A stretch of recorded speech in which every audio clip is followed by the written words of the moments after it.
Hello, and welcome to our webinar on navigating the philanthropic landscape. Thank you for joining us. Today we'll take you through the Giving USA 2015 data, which was just released, and we'll share with you some of our thoughts on the philanthropic landscape. I'm Ed Sevilla, Senior Vice President of Grenzebach, Glier & Associates, and here at the firm I lead the Strategic Communications practice. And my name is Scott Lange. I'm Vice President of Analytics at Grenzebach, Glier & Associates, and had the privilege from 2006 to 2012 to serve on the Giving USA Editorial Review Board. So I have some historic perspective on what we'll be reviewing today. First, let's give you a little bit of background on the Giving USA 2016 report. This is the longest running publication on charitable giving in the U.S. It's published by the Giving USA Foundation, and the research and writing was conducted by Indiana University Lilly Family School of Philanthropy. Our role at GG+A is that we're a member of the Giving Institute and the Editorial Review Board, as well as a sponsor of the report. So Scott, how about kicking things off with a high-level overview? Absolutely. When you look at the 2015 contributions by source, the first item that comes to your attention is that total giving reached its highest level ever at $373.25 billion. Now, what's interesting about this pie chart is that 71% of that came from individuals, 16% from foundations, 9% from bequests, and 5% from corporations.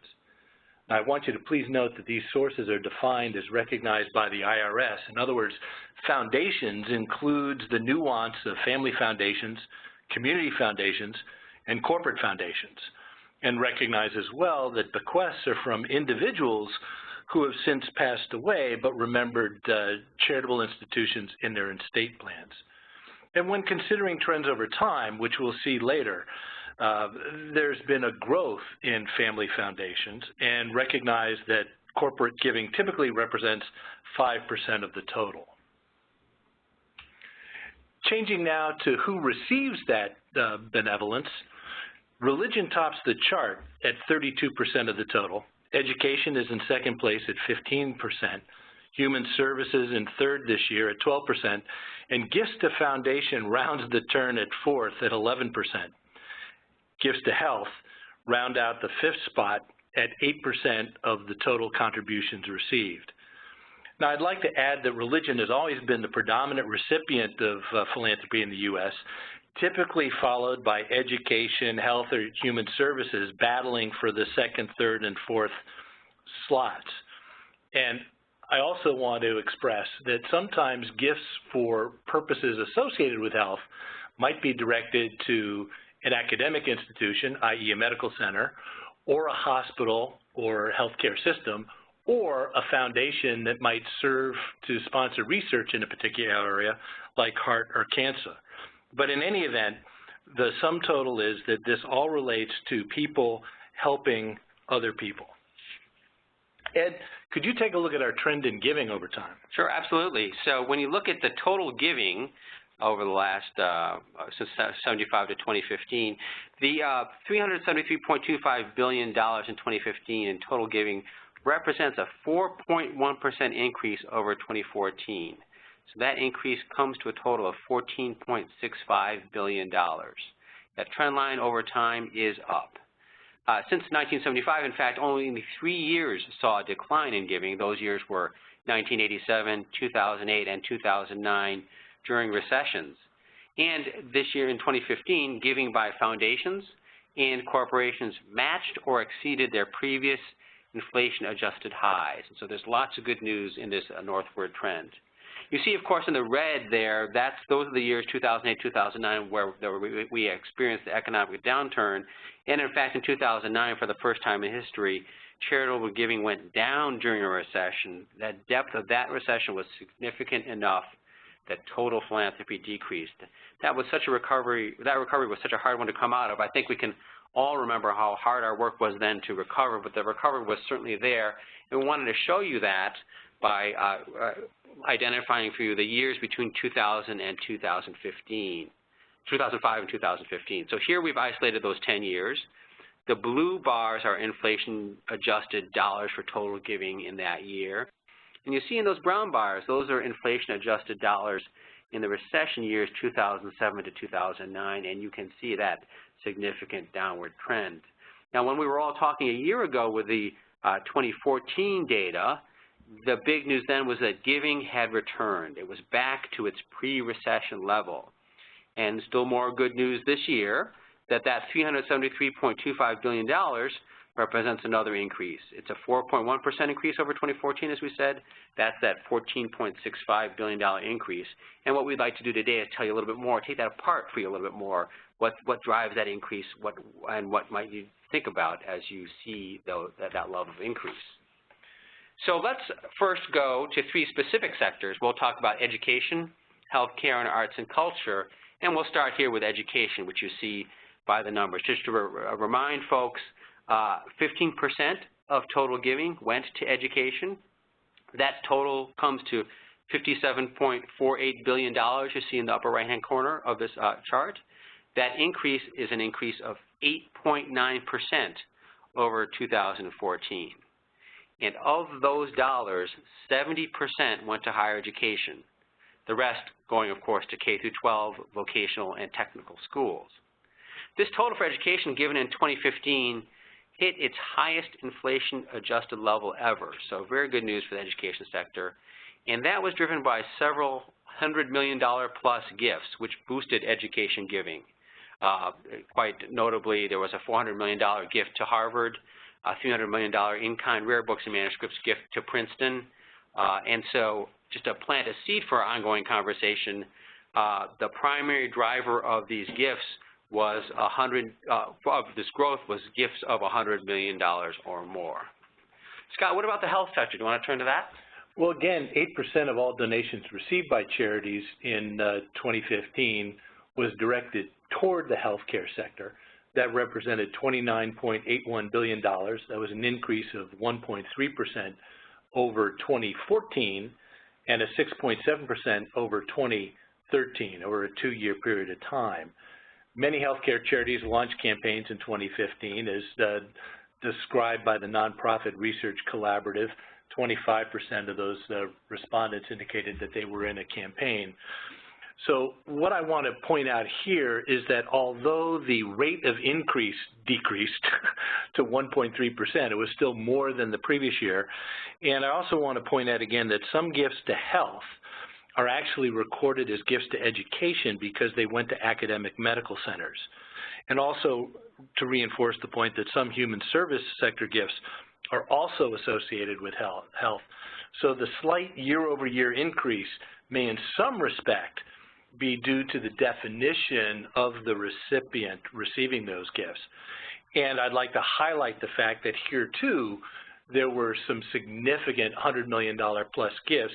Mr. David H. Koch actually made a gift of $150 million to the Memorial Sloan Cancer Center. Ed, what happened in arts, culture, and humanities? Well, there is another good news story in this sector as well. In arts, culture, and humanities in 2015, the $17.07 billion represents an increase of 7% over 2014. And actually, when you look at the two-year increase from 2014 to 2012, that was 20% in current dollars. So good news in the arts, culture, and humanities sector.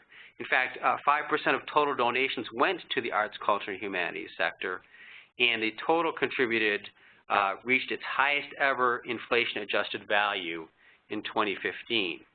Now, there were some very large gifts to museums, major performing arts centers, and schools of art, which may have offset lower rates of growth to other types of arts, culture, humanities in 2015.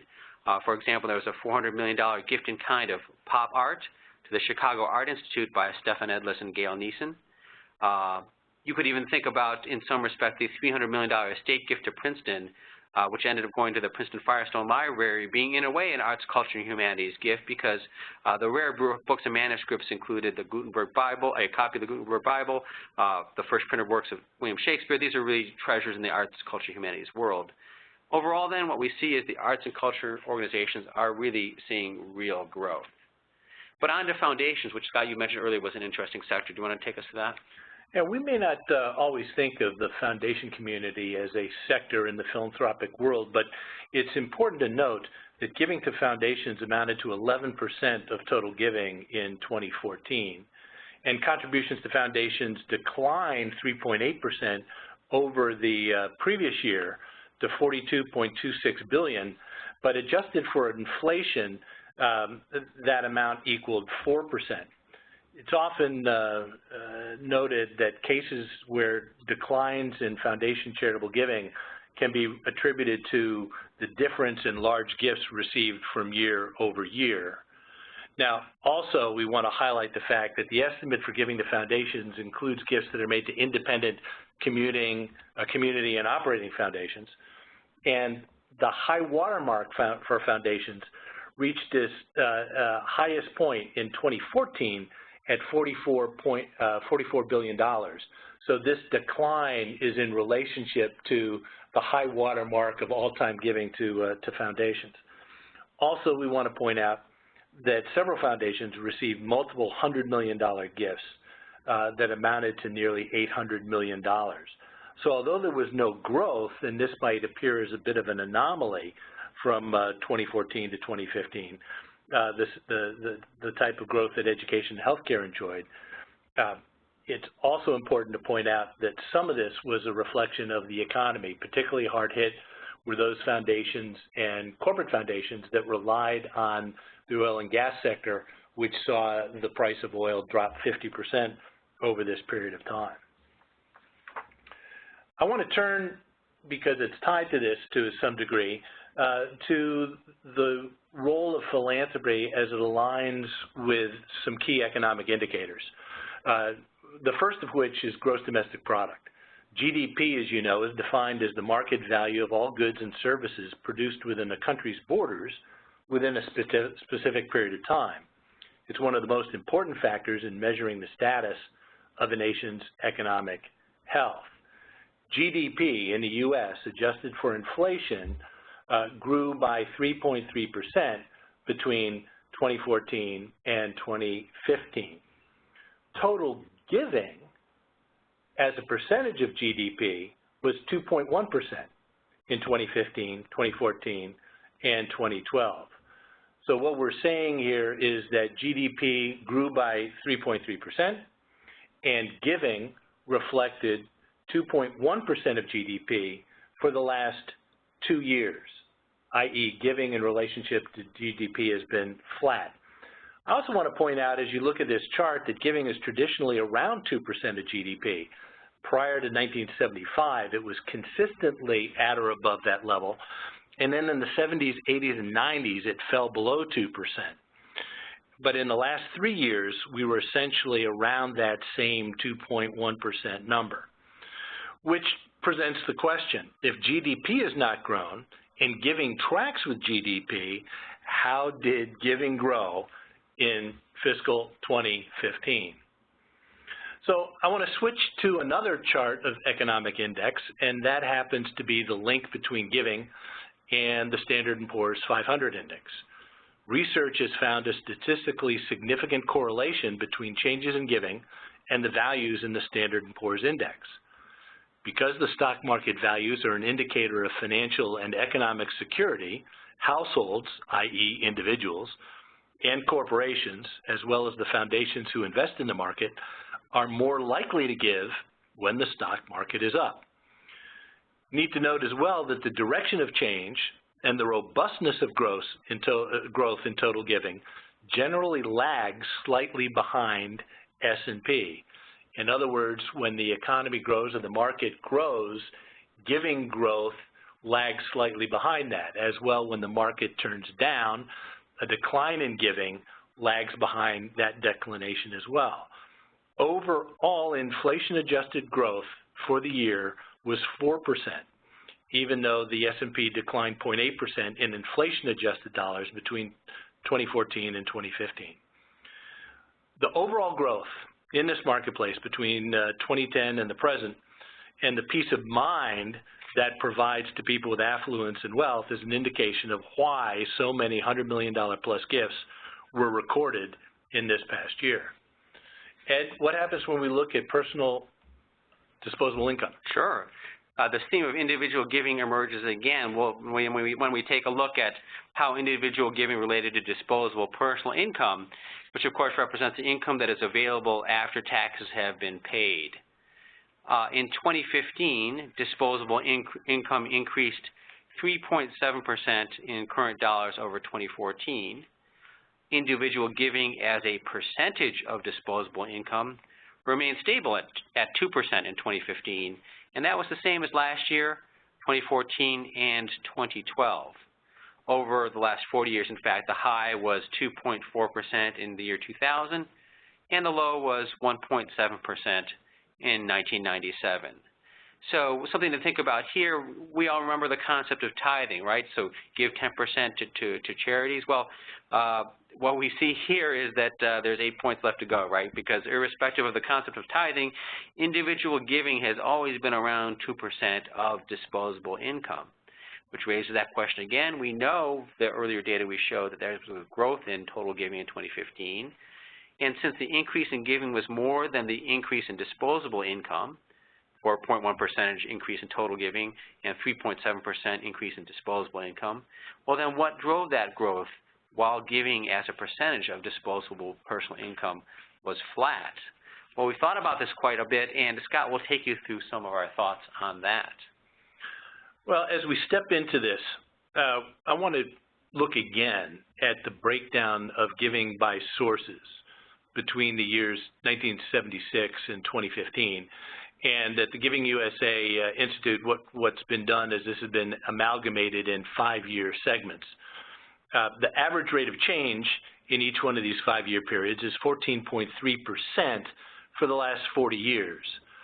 What's interesting to note as you look at the differential between the dark blue band at the top, which represents gifts from individuals, and the light blue band just below it, which represents gifts to foundations, what you're going to see is that that foundation band has increased over time. And of significance is the fact that this has primarily resulted in the growth of family foundations, beginning with the economic growth in the 1990s. It's continued into the present, and it's in fact been augmented by the growth of community foundations and the increased popularity of donor-advised funds that those community foundations may in fact manage.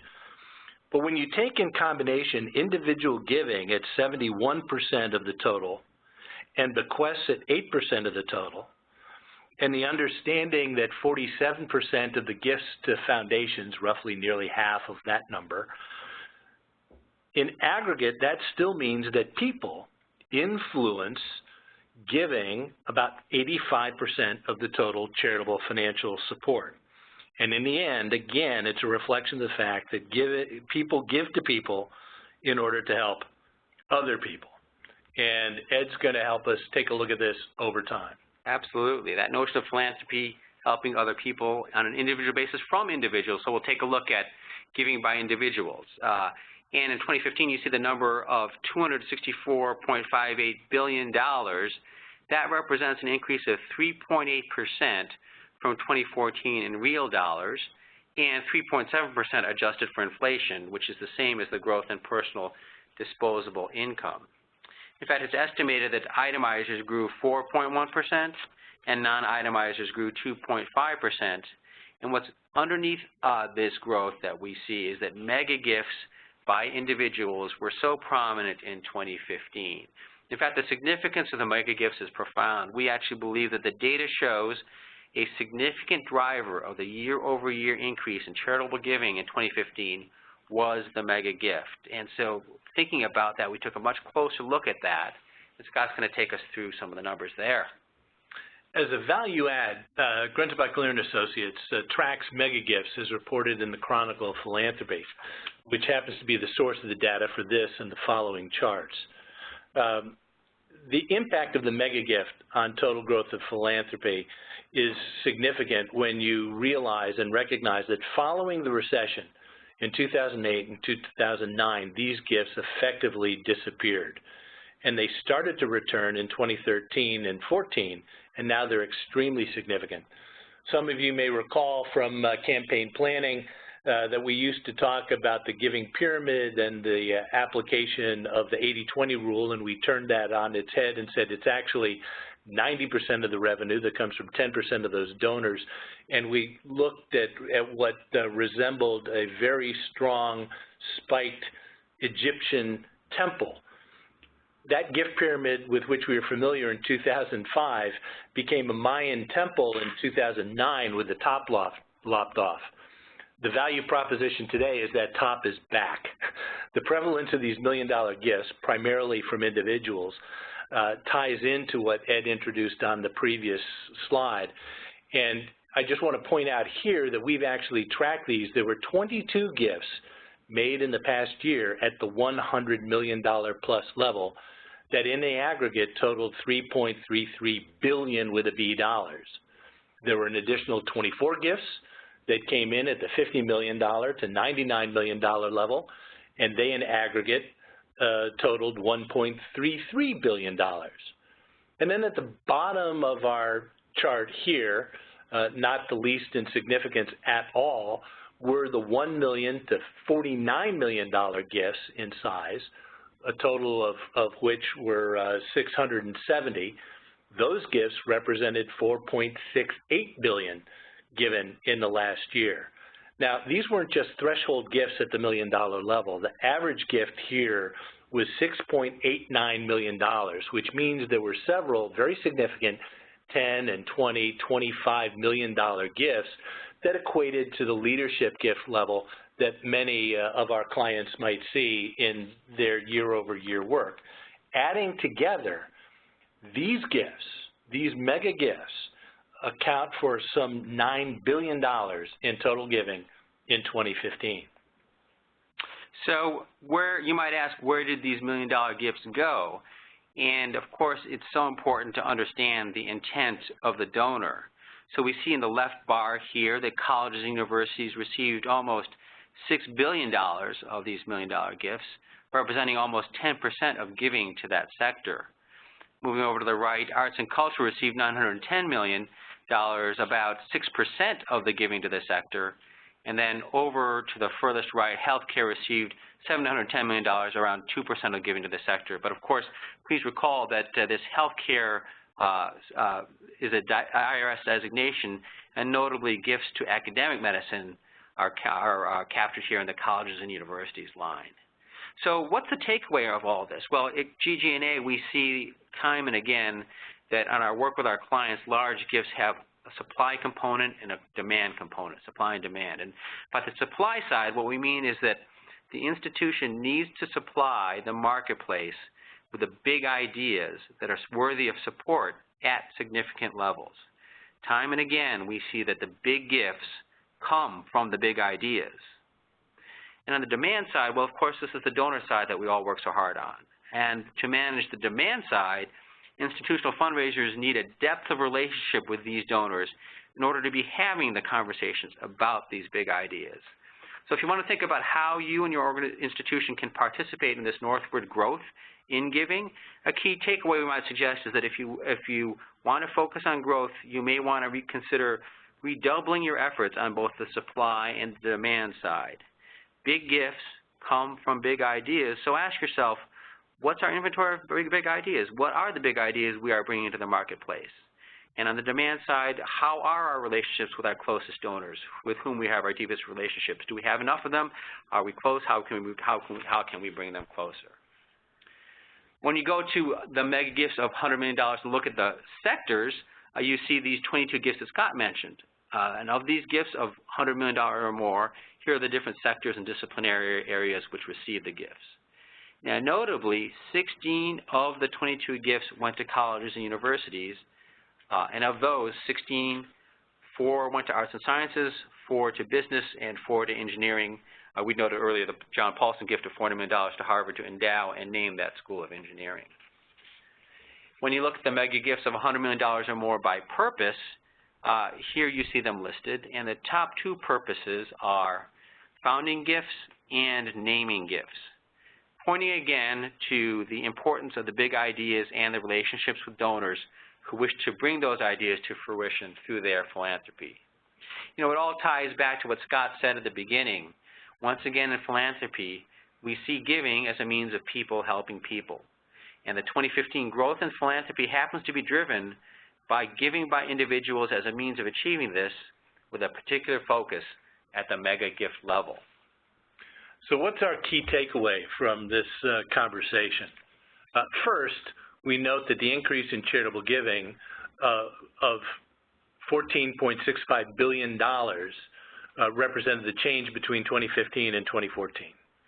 We also noted that personal disposable income did not change, and gross domestic product did not change. And philanthropy is tied to those two numbers. Yet the increase grew by an incredible $14.65 billion. So in response to our earlier question, what drove that growth? Well, as we've stated, it was largely fueled by gifts of $1 million or more.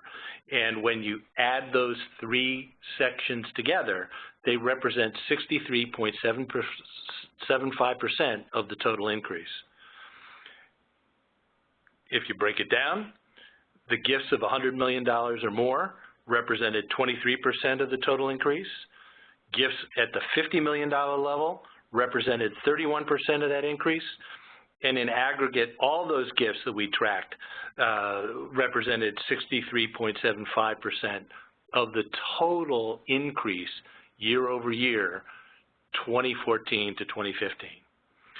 So this once again just reinforces the dramatic gesture that philanthropy demonstrates. And as we've been saying, the notion that people give to people to help other people is connoted in the actual term itself: philos, love, anthropos, humanity, the love of humankind. And that's what we're seeing reflected this year in a big way, as reported in the Giving USA statistics. Thanks, Scott, and we want to thank each of you for attending and joining. We've enjoyed bringing this material to you, and we look forward to another great year in philanthropy ahead.